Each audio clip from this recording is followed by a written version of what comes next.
Hi friends, welcome to Telugu journalist channel. నా పేరు విష్ణు కుమార్, నేను సీనియర్ జర్నలిస్ట్ని. ఈ వీడియోలో నేను ఏపీకి సంబంధించినటువంటి ఒక హాట్ టాపిక్ గురించి మాట్లాడబోతున్నా.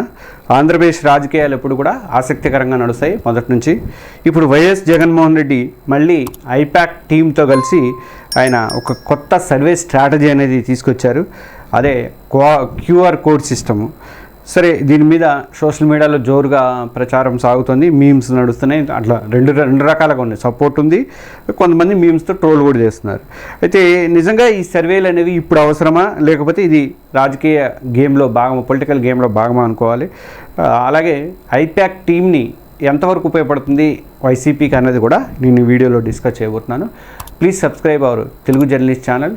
అండ్ ఈ వీడియో నచ్చితే కంపల్సరీగా లైక్ చేసి మీ కామెంట్ కూడా తెలియజేయండి. ఇక జగన్ మళ్ళీ ఐపాక్ టీంతో ఎందుకు జత కట్టారు అన్నది ఇప్పుడు అందరికీ అర్థం కానటువంటి ప్రశ్న. వైఎస్ జగన్ని వాస్తవానికి ఏంటంటే 2019 ఎన్నికల్లో అధికారంలోకి తీసుకొచ్చింది మాత్రం ఆ టీం, ఐపాక్ టీంతో కలిసి పనిచేయడం వల్ల ఘన విజయం సాధించారని చెప్పి ఇప్పటికీ కూడా వైసీపీ నేతలు కానీ జగన్ కానీ చెప్పుకుంటారు.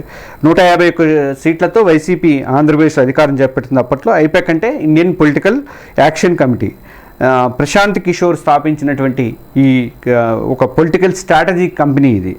ఈ టీము గ్రౌండ్ లెవెల్లో సర్వేలు చేస్తుంది, డేటా అనాలిసిస్ చేస్తుంది, సోషల్ మీడియా క్యాంపెయిన్స్ చేస్తుంది. 2019లో జగన్ పాదయాత్ర చేపట్టినప్పుడు రావాలి జగన్, కావాలి జగన్ లాంటి స్లోగన్స్ ఇచ్చింది కూడా ఈ ఐపాకే. తర్వాత సినిమాటిక్ పోస్టర్స్ కానీ, మా నమ్మకం నీవే జగన్ అన్న అని ఆ పోస్టర్లు కానీ, సాంగ్ కానీ, ఇవన్నీ కూడా ఐపాక్ స్ట్రాటజీలే. కొన్ని ఫెయిల్ కూడా అయినాయి. కొన్ని పెయిడ్గా ఆర్టిస్టులు తీసుకొచ్చి చేపించారని చెప్పేసి కూడా ఒక టాక్ అయితే నడిచింది. అయితే 2024 ఎన్నికల్లో జగన్ ఓడిపోయారు. ఇదే ఐపాక్ టీము వాళ్ళకి పనిచేసింది. నువ్వు గెలుస్తున్నావు అని చెప్పి సర్వేలు గిరివేలు చేసి ఇంకేముంది మీరు గెలిచేస్తున్నారు, అయిపోయింది, మీరు అధికారం చేపడతారు, మీరు ముహూర్తం కూడా పెట్టుకోండి విశాఖపట్నంలో అని చెప్పేసి చెప్పింది. అయినా ఓడిపోయారు. ఓడిపోయినా కానీ మళ్ళీ ఐపాక్ టీంనే జగన్ ఎందుకు నమ్ముకున్నారు?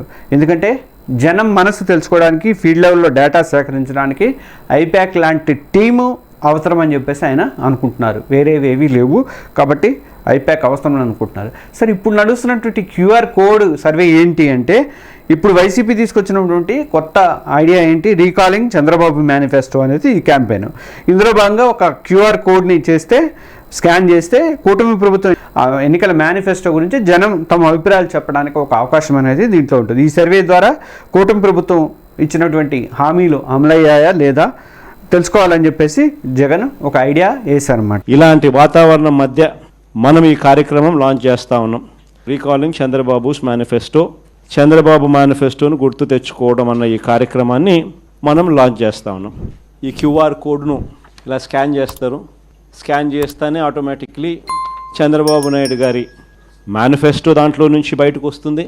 బటన్ నొక్కితే ఆయన మేనిఫెస్టోలో ఏం చెప్పినాడు అన్నది.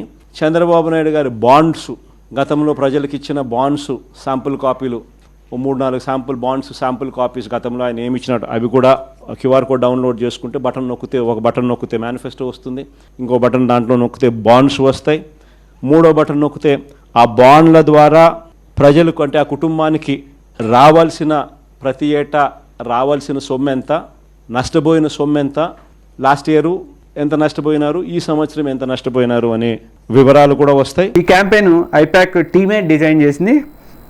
అయితే గతంలో గడప గడపకు మన ప్రభుత్వం, జగనన్న సురక్ష ఇలాంటి క్యాంపెయిన్స్ కూడా చేసింది కాబట్టి ఇప్పుడు కూడా అవి సక్సెస్ఫుల్ అయినాయి అప్పట్లో. ఇప్పుడు కూడా క్యూఆర్ సిస్టమ్ లాంటిది కూడా అలాంటి స్ట్రాటజీనే అనుకోవచ్చు మనం.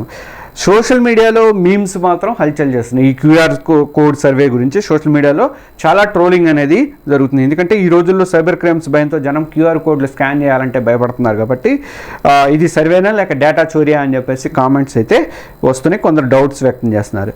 అయితే మరీ ఇంత టెక్నాలజీ అవసరమా, క్యూఆర్ కోడ్ స్కాన్ చేసి మరీ అభిప్రాయాలు చెప్పాల్సినంత టెక్నాలజీ అవసరమా అని చెప్పేసి విమర్శలు కూడా ఐపాక్ టీం మీద అయితే వస్తున్నాయి. సాధారణంగా జనం దగ్గరికి వెళ్తే మాట్లాడితే సరిపోతుంది. ఇక ఈ టైంలో సర్వే అవసరమా అన్న ఒక టాపిక్ కూడా వచ్చింది. వైసీపీ నేతలు ఇప్పటికే చాలా కేసులు, పాత కేసులతో ఇబ్బంది పడుతున్నారు. కొంతమంది జైలుకి వెళ్ళారు. తర్వాత ఇంకా కొంతమంది మీద కేసులు వేలాడుతున్నాయి, కత్తిలాగా వేలాడుతున్నాయి. ఇలాంటి టైంలో జగన్ కూడా వెళ్తారని ఒక టాక్ కూడా వస్తుంది. ఇలాంటి టైంలో జనంలోకి వెళ్ళి సర్వేలు చేయడం వల్ల పార్టీకి వచ్చే లాభం కంటే నష్టం ఎక్కువ అని చెప్పేసి కొంతమంది అయితే అభిప్రాయపడుతున్నారు. ఇక 2024 ఎన్నికల్లో ఐపాక్ స్ట్రాటజీలు ఏవి కూడా వర్కౌట్ కాలేదనే విమర్శలు ఉన్నాయి. మరి మళ్ళీ అయినా కానీ జగన్ అదే ఐప్యాక్ని నమ్ముకోవడం ఏంటి అని చెప్పేసి అంటున్నారు. అయితే దాని వెనుకున్న వాళ్ళు మాత్రం గత సక్సెస్లు 2019లో ఇచ్చినటువంటి సక్సెస్ కానీ డేటా డ్రివెన్ స్ట్రాటజీలే కారణం అని చెప్పేసి పార్టీ వర్గాలు చెప్తున్నాయి. ఋషిరాజ్ సింగ్ ప్రస్తుతం ఎవరున్నారు ఐప్యాక్ టీం కంటే ఋషిరాజ్ సింగ్ నేతృత్వంలోని ఐప్యాక్ టీము తిరిగి యాక్టివ్ అవుతోంది.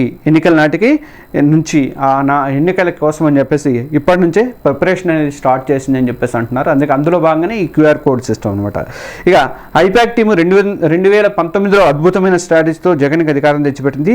ఈసారి ఈ క్యూఆర్ కోడ్తో జనంలో సర్వేతో అసంతృప్తిని క్యాష్ చేస్తుందా, జనం దగ్గర ఉన్నటువంటి అసంతృప్తిని ఈ క్యూఆర్ కోడ్తో ద్వారా క్యాష్ చేయగలుగుతుందా, లేక సోషల్ మీడియా మీమ్స్లోనే కొట్టుకుపోతుందా అనేది చూడాలి.